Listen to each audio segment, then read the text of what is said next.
Happy birthday! Hey, it's Larken Roast. Today is the 100th birthday of the federal income tax, as we know it. On October 13th, 1913, they enacted the federal income tax. Now, actually, there had been one earlier in the late 1800s and off and on, starting the Civil War and stuff. But since 1913, October 13th, till today, it's been 100 years since federalized blatant slavery under a different name has been in place. Hooray! So I thought this would be a good opportunity to make a video about something I've been meaning to make a video about anyway, which was a lot of people keep asking me, what about that tax thing? Why don't you talk about that anymore? And some people say, did you decide you were wrong because you went to prison? No. Or is there some injunction? Are you not allowed to talk about it? No, I'm allowed to talk about it. It isn't any of that. Or is there some deal? No, there's no deal. The reason I don't talk about it very much anymore is pretty simple, which is most people don't care. It's a complicated enough issue that most people don't even want to look into it. And even allies, even people in the freedom movement or whatever you want to call it, they jump to a whole bunch of assumptions when you say, hey, the income tax isn't what it appears to be. And so almost nobody is ever able to think about it objectively, so it just sort of makes the discussion pointless. Ultimately, it's irrelevant. Now, a lot of people wonder, well, did your experience with the IRS turn you into an anarchist? No, I already knew government was bogus years before then. And so they said, well, why do you bring it up at all then? I was hoping, the reason I brought it up at all, first of all, the reason I got into it is when I heard about it and looked into it, it looked like a puzzle to me. It looked like a riddle or a fraud that somebody didn't want everybody understanding, which is totally what it was. But when I found what I found and did my research and stuff, I was hoping that even the people who bow to government, even the people who believe in authority and all that garbage, might care if they found out that they were being defrauded by their own government, even according to its own rules. Now, ultimately, it doesn't matter. Eventually, when humanity grows up and realizes there can't be such thing as a ruling class, we don't need to dig through all their gajillion pages of law book stupidity to understand that we own ourselves, this won't matter. So in one sense, this is sort of trivial and irrelevant. But it is a massive fraud, and it's a provable fraud, and I was hoping that even statists would sort of care if they were being defrauded. Turns out they didn't.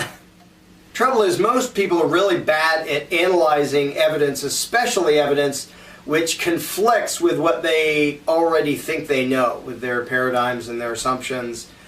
And so, in the tax honesty movement and outside it and everybody else, hardly anybody could objectively examine the actual issue. And I found that as soon as I, started looking into various theories in the tax honesty movement, a bunch of them totally don't hold water. There are people taking things out of context, presumably by accident, but sometimes it seems like people make stuff up and lie about it on purpose. I can't always tell the difference. So there's a million theories out there that are bogus, and this just sounds like one more, so people categorize it in their head as, oh, this is some tax protester thing, right? And the time and effort it takes to actually understand it and look at the evidence, people just didn't want to take that time, which I can sort of sympathize with. I long for the day when people won't need to dig into the magical scribblings of politicians because they won't freaking matter. But the reason I don't talk about it is it matters to hardly anybody what the actual evidence is. And it's sort of like if you have, suppose you have two scientists and there's a whole bunch of evidence in front of them, whatever it has to do with, biology or something. And one scientist says, well, I've analyzed all this and I've come up with this theory. I believe that this connects to this and this relates to that and there's a causality between this and that. And the other scientist says, shut up.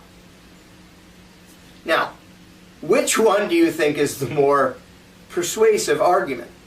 because for 10 or 15 years, that's basically what happened between myself and a bunch of other people who found this evidence and became familiar with it, and the people in power. We said, hey, look what this actually says. It says this, it says this, it says this. And they say, shut up, we're going to hurt you and we're going to call you names. And that's the debate. And I thought, who on earth would be persuaded by that? You know, if the second scientist punches the first one, there, I'm right, because I punched you in the face. That's the mentality of the federal government. And I thought, who would be persuaded by that? You know, you might be scared to do anything about it if you think they're going to hurt you. But who in their right mind thinks that's a valid rebuttal? That, well, I believe I found this, and I believe this means this. Oh yeah? Well, we're going to put you in a cage. Well, he must have been wrong. He got put in a cage. Apparently, a lot of people think that way. So that's a little frustrating. And the fact that this works even when the evidence is completely undisputed, when there isn't a rebuttal. Like I said, the other scientist, that he doesn't explain the evidence, he doesn't have a counter-explanation or a rebuttal, he just insults and threatens and punches the other guy, and that's his argument. And that's really what the government did for over a decade. That was their entire response. There was no rebuttal. Now, let me show you what I mean. I'm not going to get all the way into the issue here, the legal issue. I will tell you how to go find more information about it. My taxable income report has been free. It's always been free. It's still out there if you actually want to understand it. But I'll just give a couple examples that stand alone by themselves. It doesn't matter if you understand the issue at all or even what it was about, just to point out the way people think, or the way people don't think, more accurately. Conventional wisdom about the income tax. If you ask your tax professional, well, how do you know what's taxable? If they know anything, they'll say, oh, Section 61 of the tax code. Yeah, I know a section number. It says everything in the world is taxable. And if you read that section, it gives a general definition of gross income, and it says gross income means all income from whatever source derived, and then it lists things like compensation for services and interest and business income. And so you read that section, and it sounds like gross income is any kind of income you can get. That's the conventional wisdom. It's what all tax preparers are taught. It's what they believe. Now, there are certain sections of the tax code that'll say, well, this particular thing is exempt. Life insurance proceeds, they're exempt. That's what one section says. And gifts, they're exempt from the income tax. Is a different section. So every CPA, every tax attorney will tell you, well, all the duped, mainstream, clueless, ignorant ones will proclaim everything in the world is taxable unless you can find one of those sections that says this in particular is exempt. That's conventional wisdom. You'll see it all over the place in textbooks. Ask any CPA, any tax attorney. Read it. Read the IRS, like they're legally worthless pamphlets and manuals, and everything under the sun will say everything's taxable unless you can find something that says it isn't. Well, during my tons of study, I came across a section of the official federal income tax regulations. I'm going to show it to you. And it says, yeah, there are some things in the tax code that point out that specific types of income are exempt. And then it says, no other items of income may be exempt, meaning they're not subject to the tax. No other items are exempt from the tax, except those items of income which are, quote, under the Constitution, not taxable by the federal government, end quote.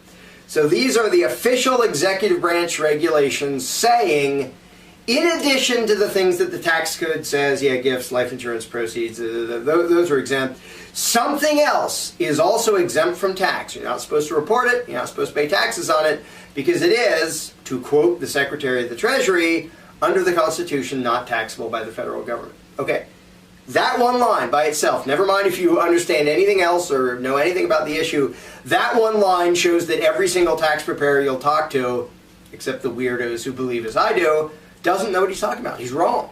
Conventional wisdom is absolutely wrong. That one line shows it. No, everything is not taxable except what's statutorily exempt. There are some other things that are exempt because of the Constitution. What I showed you was one page that happens to say that. The federal income tax regulations have said this since before my parents were born. And it moved where it said it. It changed the wording of how it said it. At one point it said neither income exempted by statute or fundamental law enter into the computation of net income. Fundamental law meaning the Constitution. But it's been there. for over 80 years in the official executive branch regulations that are now published in the Federal Register that tell you what's required of you. And year after year, they have proven conventional wisdom to be dead wrong. Now, I'm not even getting to, well, what does that mean, and my explanation of that. You can look that up. I'll tell you how if you actually want to understand the issue. But that one line shows that conventional wisdom is dead wrong. And here's why I bring that up. That line, hundreds and hundreds, actually it's up to thousands of people now. Some of them, I organized some of these. We did letter writing campaigns, writing to the Commissioner of the IRS and the Secretary of the Treasury and the President and several hundred congressmen and senators and a gazillion offices all over the place, and said, what does this mean? Why does it say that there's some income that is exempt from the income tax because it is under the Constitution not taxable by the federal government? I mean, if some of my income fits in that category, I'd like to know so I don't accidentally pay taxes on what your law books say is not taxable. Could you tell me what this means? Now, here's my main point. Here's why I want to make this video. I want this one point to sink in. In my trial, in all the trials of other people, in all the IRS form letters, and all the IRS harassing people and raiding people and wiping out their bank accounts and stealing their houses and stealing their cars and harassing people and calling them names and saying that's frivolous, blah, blah, blah. All the court cases saying you have to pay your fair share. Never has this line been mentioned. Ever. No tax court case, no district court case, no appeals court case, no Supreme Court case, no IRS ruling, no revenue ruling, no technical advice, no form letter, nothing at any level has ever mentioned this. So this is why I say this is evidence that's undisputed and unrebutted. They didn't come along and say, oh, you misunderstood. See, that refers to fill in the blank. They never did that. They used the method, and apparently it worked, to just not ever mention it. They'll say frivolous tax protester scheme, but they never mention it. They don't say anything about it. You won't find it cited anywhere. They don't give a counter explanation of the evidence. They just pretend it's not there by not talking about it. And the reason I don't talk about the income tax issue much anymore is because that worked. All they had to do was not mention a smoking gun. A line which shows that all the conventional wisdom that all the tax experts are out there parroting is wrong. And instead of rebutting it or trying to come up with some explanation, they just don't mention it. And over a decade later, people didn't seem to care. We don't mind that you have no rebuttal to this evidence. And that's one line. And there are lots of other examples. Again, I'm not going to get into the whole issue, but they will point at 61 and the general definition sees, there's a list of income. It's talking about everything. Everything's taxable. Well, today I can point to a official Treasury regulation published in the Federal Register that says, yeah, those items listed in 61, compensation for services, interest, sometimes they're exempt. And you should look over there to find out whether yours are exempt or not. And I brought that up to the IRS, and hundreds of other people brought it up and says, wait a minute, it says sometimes they're exempt. And they hem and haw, never have they mentioned that. Never has any court at any level mentioned it. Any IRS ruling, the whole thing. For over a decade, nobody on the other side has mentioned that it says that those items are not always taxable. And then it points people to a different section. Guess whether anybody's ever mentioned that section? Nope, never mentioned it. Because that section says, here's when they're not exempt. The following income is not exempt, meaning this is what is taxable. This is what is subject to the federal income tax. I'm not going to show you what's on that list. You're going to have to look it up in my taxable income report. That list has been there for 80-some years. Actually, we're coming up on a century. There is a list in the official regulations. It's there today. It was there 90-some years ago. It was there all the way in between saying, here's what's not exempt. Here's what you have to include. Chances are really high, if you go look at that list, your income won't be on it. And for all those years, in all the trials, in all the letter writing campaigns, in all the IRS meetings, the ones I've been to, the ones other people went to and recorded, and we publicized it, the other side has never had an explanation for why is that list there? Why am I not on it? If I owe this tax, why is there a list that says, here's what's not exempt, here's what you have to include, and I'm not on it? Why am I not on it? Instead of explaining, instead of even trying to rebut the evidence, they just pretend it's not there. And that works, and that's why I don't talk about the issue. The fact that that has worked for over a decade shows that it isn't worth pointing out this evidence. And there's a lot of other things. I mean, there's a whole bunch of regulations that say if you're trying to determine your taxable domestic income, your taxable income from inside the U.S., use these sections over here. And they've said that for ages. And those sections, for 90-some years, have very clearly said if you get compensation for services you perform in the U.S. or interest on U.S. investments or income from doing business in the U.S., you have to pay taxes on that income if you are one of these people. Look it up. You're not one of those people. It says it in black and white. And it has said it since before my parents were born. Again, the other side doesn't rebut this. They don't say, well, you misread that. See, that's referring... They just don't ever mention it at any level ever. And the fact that that works for more than a decade, that this didn't spread around because all people had to hear is, oh, well, they said it's frivolous and the courts have ruled against this and you're some tax protester, schemer guy thing. And that's all they needed to do to make hardly anybody pay attention to it. I say hardly anybody. There were thousands and thousands of people. Percentage-wise, that's hardly anybody. And the fact that that method still works on the American people shows me that the American people don't really care about evidence. Putting evidence in front of them when there's literally no rebuttal for a decade and they still don't pay attention, you know, why keep trying to put it in front of them? All they can process, and this was very obvious at my trial. At my trial, I presented a bunch of this. I managed to get some of this in front of the jury. And the prosecution and the judge didn't address any of it. They didn't say, well, this is what that means. They just said, no, everything's taxable. That was it. And the morons on the jury, even though I just showed them on a big screen the citations from the official law books showing that conventional wisdom is wrong, showing them a dozen different ways, all they could process was, well, authority says you owed it and you didn't do as you're told. And that was it. None of the evidence mattered. And unfortunately, that seems to be a pretty good representation of the American people, is they don't care about the evidence. If authority says, that's ridiculous, they'll say, I guess that was ridiculous. Never mind that it's in black and white and anybody can look it up and it's publicly available. It must be ridiculous because big, powerful people said it was. And if that's enough to persuade the American people to not look at evidence, then, you know, that's why I kind of don't bother putting that evidence out there. I mean, it's out there. My taxable income report is out there. My theft by deception video is still available. The 861 evidence presentation we did. It's still all out there, but most people have demonstrated that when it's something that complicated, they don't want to put in the energy, and all the other side has to do is say, you're a horrible, greedy tax cheat, and we're going to hurt you. And people say, oh, never mind, then I don't want to know. And you know, I could understand if somebody said, wow, this is fascinating, I don't dare to stop because of what they're going to do to people. And I warn people about that the whole time. I never said, do what I do, nothing will possibly happen to me. I said, from the beginning, whatever they do to me, I'm going to show them for the liars and crooks they are, which I did.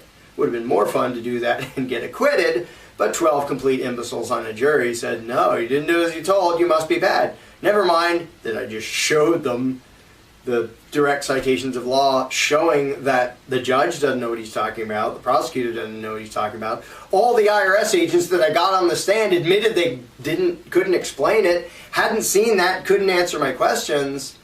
They admitted this on the stand in front of the jury. No, we didn't rebut it, we didn't show them anything, we just said, I don't know, we'll get back to you. And that was good enough. We'll get back to you was good enough for the jury to say, well, you must be guilty, because they said, we'll get back to you. And I want to add, and you can see this if you go, like if you watch Theft by Deception, which is not a light watch. I mean, I made the thing, I can't watch it all the way through myself. It's very concentrated, tons of information and evidence to follow. If you do it in pieces. But it very clearly shows a huge pattern going on for 80-some years of them moving things around in the law to make it harder and harder to find that it says, here's what's taxable, and guess what? It's probably not you. And so the pattern of where they move things and the wording changes very obviously shows intentional deception. And my taxable income report goes through that and all that. So it's not, this isn't, oh, you found some loophole. You know, and this is the government saying there's some things we can't tax. This is their official regulations. Oh, and people say, oh, after the 16th Amendment, they could tax anything. Well, what I just cited, the regulation saying there's some things under the Constitution not taxable by federal government, it said that after the 16th Amendment. And the Supreme Court has said the 16th Amendment did not make anything taxable that wasn't taxable before. It did not extend the federal government's taxing power to new or exempt subjects. Basically, it had no impact on their power to tax, on what they can and can't tax. And the regulations for years and years and years and decades afterwards, after the 16th Amendment, kept saying there are some things that are under the Constitution not taxable by the federal government. Here's what you have to include. But people don't care. They just want a quick escape. Like, well, the 16th Amendment changed all that. Well, no, it didn't. Their law books say it didn't. So that's basically why I don't talk about it, because given how few people know about it today, after more than a decade of a debate which literally consists of one side saying, here's what your law books say, Mr. and Mrs. Government Employee Person. It says this, that seems to me to lead to this. Do you have some other explanation? Can you answer this? Can you explain it? And the other side says, you're a dummy face, we're going to hurt you. And the general public says, well, we're going to side with you're a dummy face, we're going to hurt you. And they have, so far. They've sided with brute thuggery, with no rebuttal, don't even talk about the evidence, just pretend it wasn't there, and cage people and raid people and call them names and you know, send out their character assassins and all that fun stuff to attack anybody who says, wait, look what their law books actually say. Incidentally, I'm going to disable comments under this video because inevitably there'll be a wave of extortion apologists who come out, you're a convict and tax fraud scheming protester and you're just a man. And it's just sort of, you know, really? That's the rebuttal and nothing else. The courts have ruled against this. The courts, you mean the human beings who wear black dresses and get paid by the people that I'm accusing of fraud. Gosh, can't imagine they would have any conflict of interest, can you? So but the mentality of people is apparently more eager to accept, well, they're going to hurt you, and they called you nasty names. This is crazy. It's absurd. It's frivolous. And given that that's the way most people analyze evidence in this country, I just don't put it in front of them very often. If people want it, for those who like to look into things and think about it, it's still there. You can get it all for free. See it, and it's pretty fascinating. And yeah, I would warn now, like I did the entire time, it's dangerous to be right when the government's wrong. I think there's a Plato quote. And it's very true. Like, I've never said, do this and you'll be magically fine. When I did what I did, I didn't say, hey, everybody, do this. I said, hey, everybody, don't do this, but watch. Because whether I win or lose, they're going to be lying fascists. And they were. And they raided my house, and we had this ridiculous mock kangaroo trial, and all that fun stuff. And I'm glad that thousands of people have said that watching that actually taught them a whole lot about reality, because what we read in the civics book and what you see on the news has nothing to do with how the system really works. So at least some people got that out of it. And maybe what's the saddest is that even the tax honesty movement, only a very small percentage of the people in that have I found to be objective and rational. People want to sort of, this theory sounds good, I like this. And if you ask them even just to explain it, you quickly find out they don't really understand it. They didn't look into it themselves. It sounded nice to them, so they clung onto it. That isn't any better than clinging on to conventional wisdom because it's comfortable. It's not any more scientific to say, well, I want this to be true.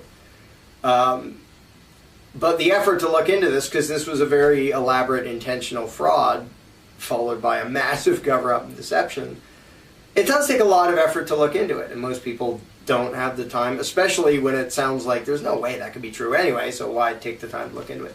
So I sympathize with a lot of that. It is sort of frustrating that to all of this pile of evidence, I've just mentioned a little bit. If you want the big pile, go read Taxable Income or watch Theft by Deception, or look into this issue as much as you want.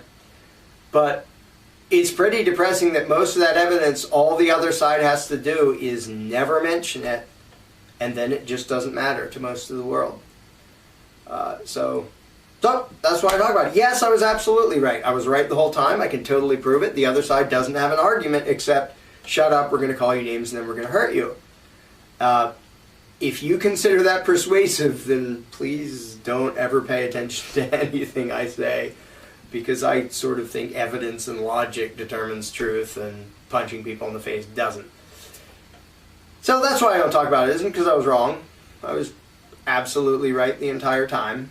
And of course, people who have a lot of power and wealth to lose by the truth getting out attack anybody who talks about the truth in public and makes a big public display of it, and what they did to Wesley Snipes and what they've done to others. This is what we will do to you. This is the mafia.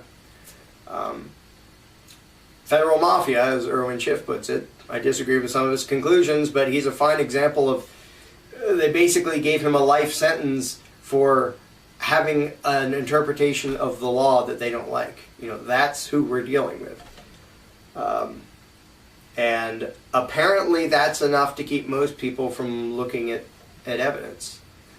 And it's kind of sad, but anyway, happy birthday, federal extortion racket. And that's why I don't usually talk about this issue. But if you want to find out more, it's still all out there. And those people who do look into it will often tell me, how could this have been out there all this time and it hasn't spread? I said, good question, because people just don't care. If they have evidence on the one hand and a big scary authority figure on the other hand, they care more about the big scary authority figure and won't even look into the evidence. That's just the unfortunate reality of the situation.